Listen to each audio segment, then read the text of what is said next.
Good morning, everyone. Before I start my speech, I would like to ask you how you feel every time you see your GPA. Are you happy or sad? Or when you see that your friend's GPA is higher than yours, how do you feel about that? For example, when I see my friend's GPA is much higher than mine, I am shocked and wonder how I can be lower than him. And so I fall into an anxious and worried mood. And this kind of mood, we generally call it the mental exhaustion. Humans are born with the ability to reflect, and they often ruminate on past regrets, worry about future risks, or struggle with the current choices. For example, you may blame yourself on a social blunder. They are often someone by what I just said, or you may exaggerate things that haven't happened. If I don't perform well in the meeting tomorrow, will I be fired? This kind of thinking consumes a lot of mental energy and may even cause anxiety or expression. Mental exhaustion is not just a bad mood. As students and young professionals, we face the constant pressures, academic competition, career uncertainties, and social comparisons. For example, 2023 study found that there are 78% of the university students experience the frequent overthinking, and with the 45% reporting the physical fatigue from the mental stress. So this isn't just uncomfortable, it's harmful to our health and productivity. So as someone who has struggled with the academic anxiety and stress, I've read some psychological research online and found some practical strategies for dealing with the mental burnout. So today, I want to share some evidence-based insights to help all of you to understand and deal with this problem. Mental exhaustion is a critical mental health issue that requires our attention, and it can harm our physical and mental health and hinder our ability to grow. So today we will discuss 3 key points. So the first one is what is the mental burnout and how it manifests. And second is it's a serious impact on our daily lives. And the third is the practical strategies to overcome the mental exhaustion. So first, let's talk about what is the mental exhaustion really is.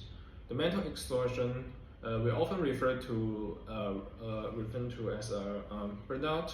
So it's the state of the chronic psychological stress caused by the long-term excessive thinking and emotional labor. So first, it activates the brain's default mode network and a region linked to the self-referential thinking, which consumes the 20% of the brain's energy, even when we are resting or sleeping. Also, unlike the temporary tiredness, it persists even after rest and leading to symptoms like the irritability, difficulty concentrating, and physical exhaustion. So we know what is the mental exhaustion is. So let's discuss its influences. So mental exhaustion can make a serious toll on our health and the daily functioning. So it increases the levels of stress, cortisol, and weakens the immune system, and increase the risk of the heart disease and depression. And also in everyday life, the overthinking can reduce the productivity by up to 40% because it impedes decision making and sets motivation. For example, students with the high levels of mental fatigue are 3 times more likely to procrastinate on the assignment and than other students. So through the mental exhaustion is harmful for us. However, I think it still has some methods to overcome it. So first, research shows that meditating for the 10 minutes a day can reduce the activity in the default mode network, thereby reduce the overthinking.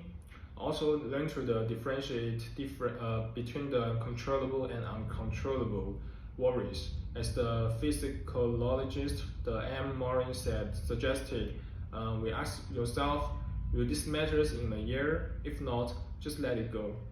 So to sum up, the mental fatigue is a silent and serious disease, but we cannot be afraid of it. So we must face it and head on. Today we understand that mental exhaustion is a chronic stress response that affects our brains and bodies, harming our health and daily lives, and we can combat it by intentionally focusing our attention and setting boundaries. So I recommend 2 steps to you from now on, from this week. So first, notice when you are overthinking or stop to ask yourself, is it thought helpful? Second, just take 5 minutes to a day to do a mindfulness exercise, whether it's deep breathing or a short work to reset your mind. So remember, your mind is a garden. If you don't take good care of it, the weeds of worry will grow. But if you do take good care of it, you can cultivate peace and reliances. So let's choose to consider our mental health and pay attention to our own mental gardens, not only for ourselves but for our lives we want to live. So that's all my presentation. Thanks for listening.